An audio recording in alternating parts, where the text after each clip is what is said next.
இன்னைக்கு டாஸ்மாக் கடை தமிழ்நாடு முழுவதும் 6000 கடைகள் இருக்குது. சுமார் இந்த 6000 கடையில யாரும் டாஸ்மாக் கடைக்கு போகாதீங்க. நம்ம ஆளுங்க வேண்டாம், தப்பு.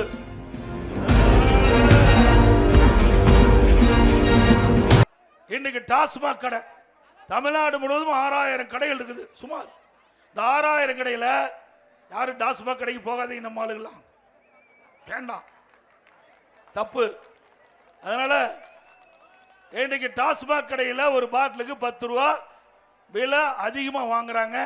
அதை கேட்டால் அங்கே இருக்கிற சேல்ஸ்மேன் சொல்றாரு, இது மேலிடத்திலிருந்து உத்தரவு, நாங்கள் ஒரு பாட்டிலுக்கு 10 ரூபா கூடுதலாக வாங்கித்தான் ஆகணும்னு அவர் கட்டாயப்படுத்தி அந்த பாட்டில் வாங்கிட்டவருக்கு, இந்த மது பாட்டில் வாங்கிறவர்கிட்ட 10 ரூபா கூடுதல் வாங்குறாங்க. ஒரு நாளைக்கு 1.5 கோடி பாட்டில் விற்குது. 1.5 கோடி பாட்டில் விற்குது அப்படின்னா ஒரு நாளைக்கு 15 கோடி ரூபாய் இந்த மதுக்கடையில் மூலமாக, இந்த மது பாட்டில் விற்பனை மூலமாக இன்றைக்கு மேலிடத்துக்கு போயிட்டு இருக்குது. மாசத்துக்கு 450 கோடி, வருஷத்துக்கு 5400 கோடி, 4 ஆண்டுல சுமார் 22,000 கோடி கொள்ளை எடுத்த அரசாங்கம் திமுக அரசாங்கம்.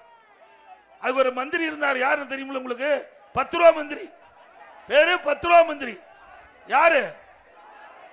செந்தில் பாலாஜி.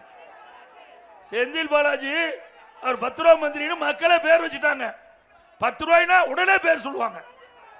எந்த மந்திரி பேர் தெரியுதா தெரியலையோ, 10 ரூபாய்ன்னு சொன்னா உடனடியா தமிழ்நாட்டில் இருக்கிற அமைச்சரவையில் யார் பேரை சொன்னா கரெக்டா 10 ரூபாய்ன்னு சொன்னா யார் பேரை குறிப்பிடுனா செந்தில் பாலாஜி சரியா சொல்றீங்க.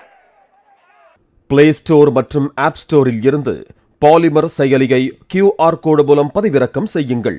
செய்திகளை உடனுக்குடன் பெறுங்கள்.